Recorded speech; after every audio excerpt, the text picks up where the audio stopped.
America is filled with roads that lead nowhere, forests with fences, mountains that hum, and behind those fences are doors, locked, silent, buried under layers of security and story.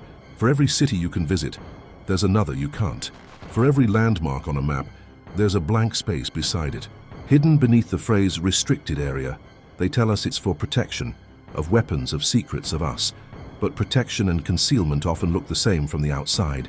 Under the deserts, inside mountains, beneath our feet, the US has built places the public will never see.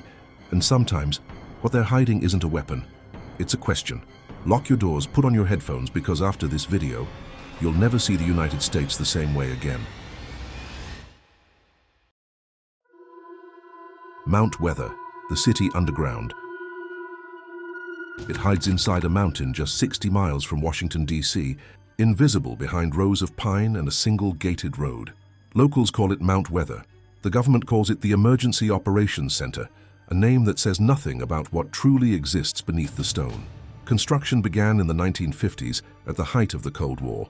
Officially, it was a communications hub, built to keep the government functioning if nuclear war erased the surface.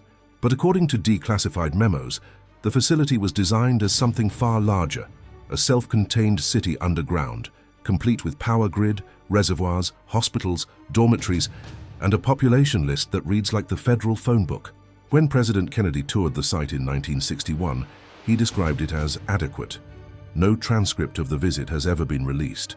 The mountain's tunnels are carved through solid granite, hundreds of feet deep, fortified by steel doors that conceal in less than 10 seconds. Fiber optic lines link directly to the Pentagon and the White House Situation Room. Only a handful of people know how many levels there are, or what's stored in the lowest one. For decades, Mount Weather lived as rumor. Then, on September 11, 2001, radar tracked several government aircraft diverting west from D.C. They landed here. Convoys of unmarked vehicles followed.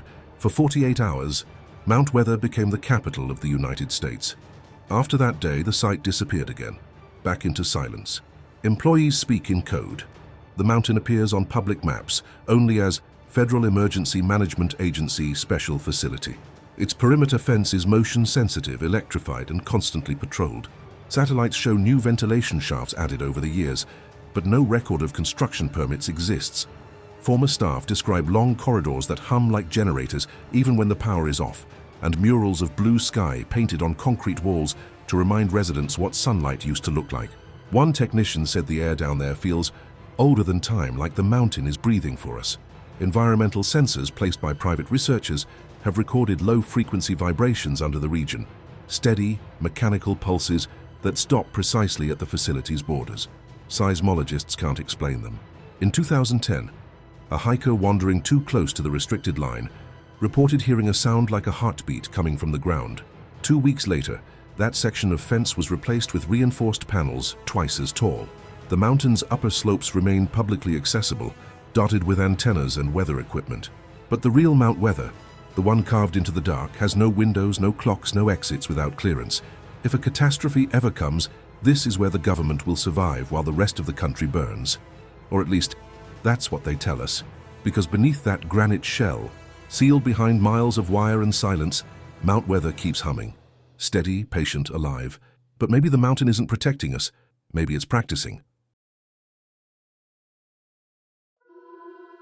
Raven Rock, the Pentagon under the mountain.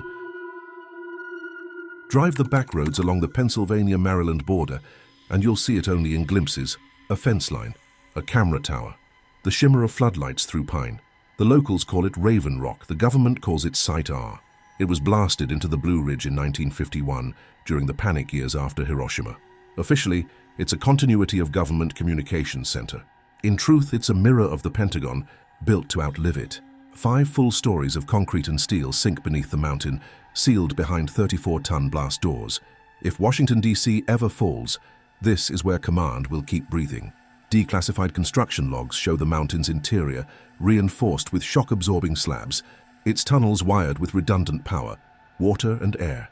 Whole families were once on standby lists. Senators, generals, cabinet staff, each assigned a living quarter underground. The corridors are said to be wide enough for trucks. Elevators drop deep enough that radio dies before the doors close. For decades, Raven Rock didn't officially exist. Even the locals who worked night shifts there listed their employer as Department of Transportation. In 1977, a pilot flying too close was intercepted and forced to land. His photos were confiscated. Then came September 11th, 2001. While Mount Weather filled with officials, helicopters diverted others here. Power surged across the valley. The air smelled like ozone. Witnesses from nearby Blue Ridge Summit said the ground trembled once, a low, distant thud, and then everything went silent. In the early 2010s, journalists uncovered budget documents confirming Raven Rock was still operational and expanding. Satellite imagery revealed new ventilation towers and a second entrance carved into the northern slope. The government confirmed renovations for communications modernization, then reclassified all blueprints. Those who've been inside describe a city that never sleeps. Fluorescent corridors, concrete painted the color of fog, clocks synchronized to atomic time. There are dining halls, a chapel, even a broadcast studio designed to address a country that may no longer exist. What's curious is what they built beneath it. Engineers mention Level 5, a sector not on any plan, accessible only by elevator code. One retired electrician said it wasn't a floor at all. It was something deeper, humming behind the walls. Seismic sensors in the region still pick up periodic vibrations from within the mountain. Short, rhythmic, mechanical. They begin at midnight and end just before dawn. Officially, that's maintenance testing. Unofficially, no one's sure who's running the tests or why the schedule matches global emergency frequency drills.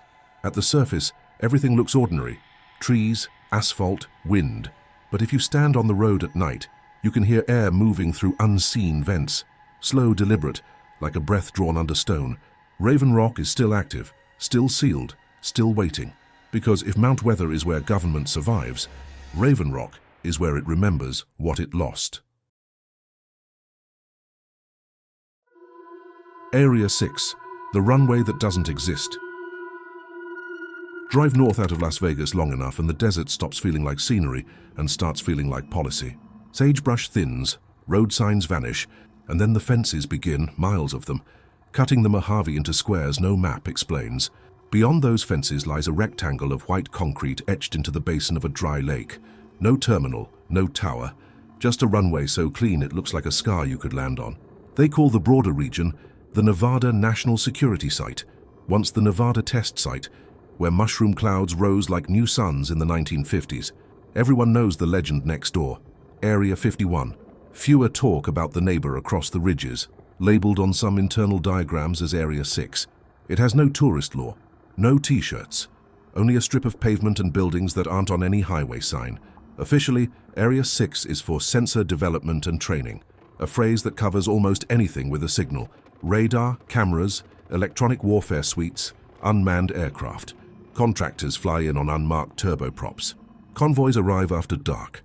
The runway lights come on for minutes at a time. Then the basin returns to silence, moonlight pooling on concrete that isn't supposed to be there. The history is simple on paper and complicated in the ground. When nuclear testing went underground, the test site refocused on proving technology, the kind of proving that needs space, isolation, and plausible deniability. By the early 2000s, satellite images showed construction here, hangars growing like mirrored boxes, a long runway poured across Yucca Lake, berms pushed up as if to shield something from a low horizon. The public explanation never changed. Sensors, always sensors, always.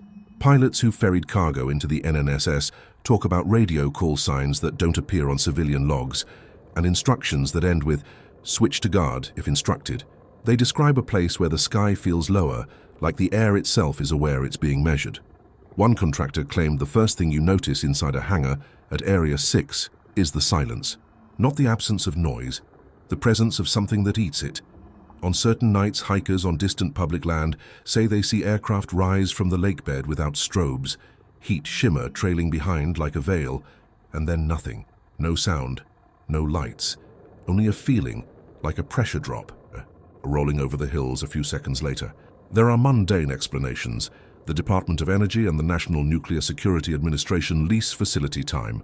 The Department of Homeland Security has documented flight tests here for counter-UAS training. Sensors have to be tested somewhere. Drones have to be flown where collisions and cameras are rare. But the details never quite settle. Air traffic logs skip the minutes when the runway flares to life. Procurement documents refer to non-cooperative targets, moving faster than posted restrictions allow. Weather stations near Yucca Lake record microbursts of localized wind, sudden, surgical. Aligned with nights, the basin glows faintly on thermal satellite passes. In 2016, a public briefing acknowledged the strip at Area 6 in a single sentence, noting it supports technology evaluations. The same year, a pilot snapped a photo of the runway through cockpit glass. The image circulated online for days before disappearing from the original source. When it resurfaced, the edges were scrubbed clean, the buildings at the margins a little softer, as if the desert had smudged its own fingerprints. People love to say secrets live at Area 51, but secrets don't need myths, they need procedure. Area 6 feels like the place built for the part of a program that must work before anyone admits it exists. The flight where the camera must not blink, the sensor must not guess, the signal must not miss. Stand on the legal side of the boundary and the wind brings you a layered sound, a far-off transformer hum, a periodic whine like a turbine spooling, and beneath both, something slower, a pulse you feel in your ribs more than here. It rises, stalls, returns as regular as breath. Deserts forget quickly. Governments do not. The runway is still there. The hangars are still there. And at dawn, heat blooms off the concrete in a pattern too straight for weather. Area 6 isn't famous. It doesn't have to be. It's the rehearsal space for things that must arrive unseen. And when the doors open out here, the sky answers, without saying a word. Cheyenne Mountain, the heart that never stopped. If you stand at the foot of Cheyenne Mountain, you'll see antennas rising from the rock like ribs from stone. Behind them sits a tunnel mouth, dark, circular, framed by a massive steel blast door. It looks like the entrance to a myth. In a way it is. The Cheyenne Mountain complex was carved into granite during the height of the Cold War.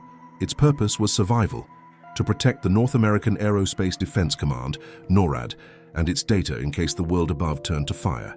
More than a mile of tunnels twist through the mountain, connecting command centers, water reservoirs, dormitories, and entire power plants.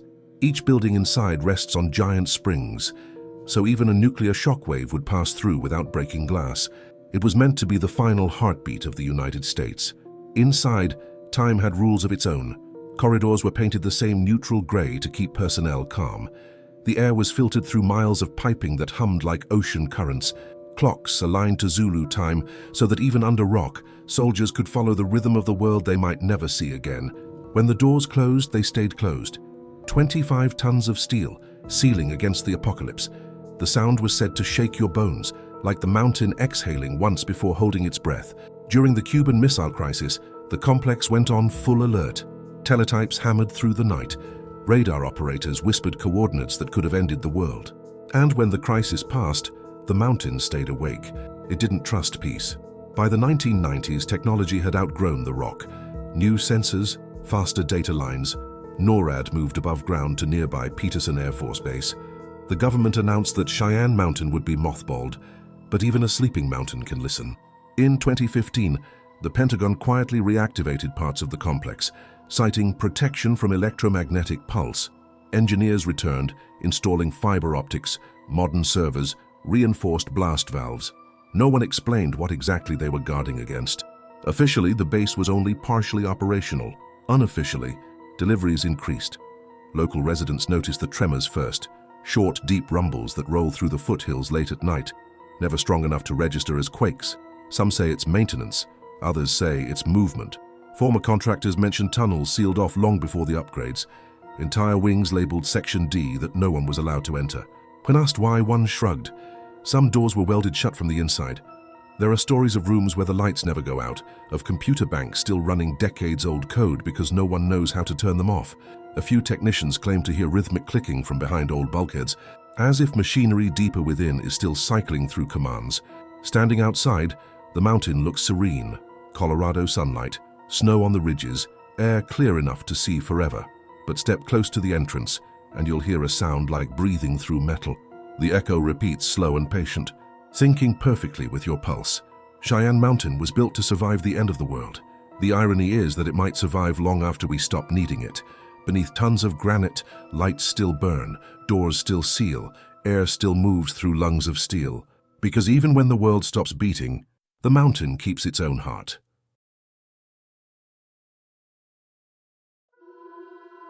HAARP, the antennas that speak to the sky. If you drive north from Anchorage and follow the Richardson Highway long enough, the forest begins to thin. Mountains fall away. The road narrows.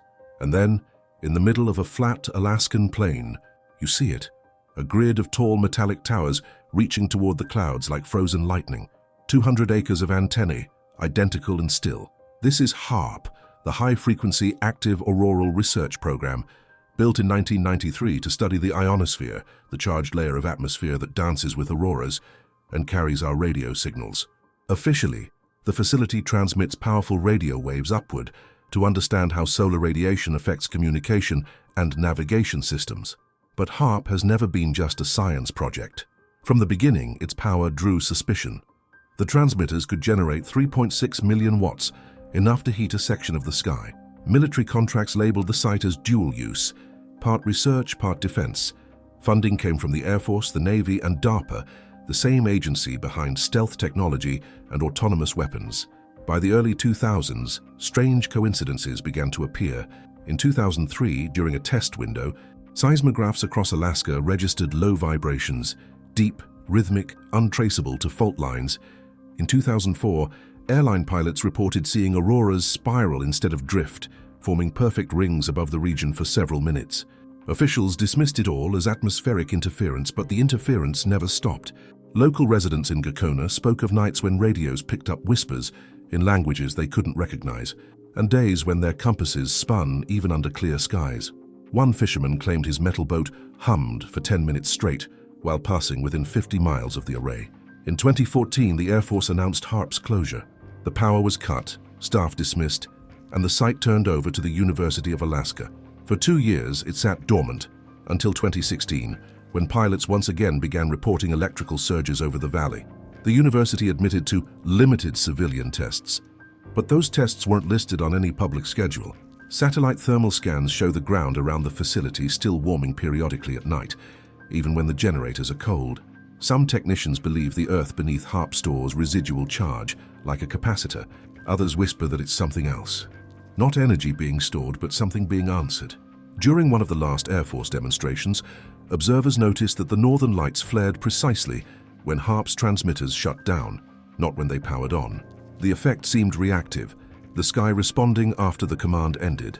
Physicist Dr. Bernice O'Neill, who worked on the early ionospheric studies, once told a journalist, "We were told to observe what the sky did. No one ever asked what it wanted. When the system activates, the sound is unlike anything else, a low, rolling hum that vibrates through the air like the breath of the planet itself. The engineers call it the carrier tone. Locals call it the hum before the lights move." Today, HAARP is supposedly open for educational experiments. Visitors can walk the perimeter, stare up at the antennas, and hear the wind threading through them like strings on a broken harp. But security cameras still rotate, and sensors hidden in the tundra record frequencies far beyond the human range. Standing there, the silence feels heavy and charged. The metal towers buzz faintly even when the power is off. It's as if they remember every signal ever sent. Scientists say HAARP listens to the sky. The question is what the sky does when it finally decides to listen back. Because when you teach the atmosphere to speak, you should be ready for it to answer. Vault 7, the room history forgot. Beneath the marble corridors of the National Archives, where tourists line up to glimpse the Constitution under dim glass, there is another level, one the public never sees. It's colder down there, the air smells faintly of paper and ozone. The walls hum softly with electricity, and at the end of a guarded hallway sits a steel door marked with a simple number, 7. Officially, it's a classified record storage unit. Unofficially, it's Vault 7, the final archive of the American government's most sensitive documents, the one that isn't indexed, the one without a catalogue. The vault was built in 1941, when President Roosevelt ordered a hidden chamber beneath the archives to store materials vital to the nation's security. Only a few knew how deep it went. 5 levels below ground, protected by layers of concrete designed to withstand bombing. Over time, its purpose evolved. War plans, cryptographic keys, intelligence archives, the paper trail of the invisible. Unlike Mount Weather or Raven Rock, Vault 7 doesn't hide people. It hides the memory of what people have done. Archivists who've worked near it describe a silence that feels heavier than sound, like a constant waiting. The temperature never varies. The lights never flicker. The locks have no mechanical key, only a rotating code that changes every 12 hours. Freedom of Information requests about its contents return a single line. No responsive records found. A former security consultant claimed that the vault's sensors record not only motion but vibration, even the sound of footsteps above. It listens, he said. It has to. In 1973, during the Watergate investigation, a list circulated of materials stored under restricted archival control. Item 17 was labeled Presidential Communications, unprocessed. Its location matched the sub-basement coordinates of Vault 7. The reference disappeared from all subsequent inventories. When the CIA's digital leaks emerged decades later under the same name, Vault 7, the public thought it was coincidence. But researchers noticed strange details in declassified building plans. An underground corridor linking the National Archives complex to another federal property 3 blocks away, now sealed with reinforced concrete. Employees describe occasional power failures in the sub-basements. When they happen, everything upstairs stays bright. Only the lower levels go dark. When the lights return, alarms show no faults. There are rumors that every president since Truman has left something there. A single envelope, a confession, a classified decision never released to the public record. The ritual isn't documented, but the pattern holds. In 2011, during a minor earthquake, seismographs recorded an anomaly centered not on the Potomac fault line, but directly beneath the archives. The tremor was short, localized, mechanical. Within hours, the street above was closed for maintenance. When workers reopened it, they found the asphalt perfectly smooth, as if it had never been disturbed. Vault 7 has no official visitors. Its logs show no entries, yet the locks still rotate, the temperature still adjusts, and the power meter still draws current. Something down there is awake enough to maintain itself. Maybe it's just machines keeping history on life support, or maybe it's the past itself, refusing to be buried. If you ever walk through the rotunda of the National Archives and feel the marble floor tremble slightly under your shoes, it's not the air conditioning, it's the heartbeat of everything the nation promised to remember, and then decided to forget. Because the deeper you hide history, the more it learns to remember you. 6 places, 6 doors the public will never open, each one sealed by time, silence, or something harder to explain.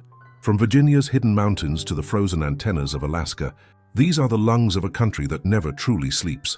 Beneath the highways and monuments, machines hum, lights flicker, and the earth itself seems to listen. They tell us the doors stay locked for safety, that what lies behind them protects us. But protection and containment are just 2 sides of the same lock. Maybe the government doesn't hide these places because of what's inside. Maybe it hides them because the walls remember everything that's ever happened within. If you made it this far, thank you. Leave a like if one of these stories stayed with you. Tell us which door you'd open and which one you'd rather keep sealed. Because secrets don't die when the files are burned. They wait, humming through metal, breathing through stone, for someone curious enough to listen. And sometimes it's not the locks that keep us out. It's the walls that keep us in.